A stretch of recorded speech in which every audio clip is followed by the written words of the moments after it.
Номер 4. Нереално голямата черна дупка. Тон 618. Тон се намира на 10,4 милиарда светлинни години от Земята. Това означава, че светлината, която виждаме днес, е една снимка от миналото на Вселената, когато е била още млада. Тон 618 има маса равна на 66 милиарда слънца и диаметър от 1,3 светлинни години. За сравнение, черната дупка в нашата галактика Млечен път е само 4 милиона.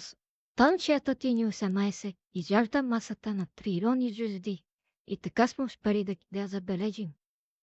Ако тази черна дупка беше на мястото по насадата на Млечния път, при нас щеше да бъде 23 пъти по-светло, означавайки, че нямаше да имаме нощ.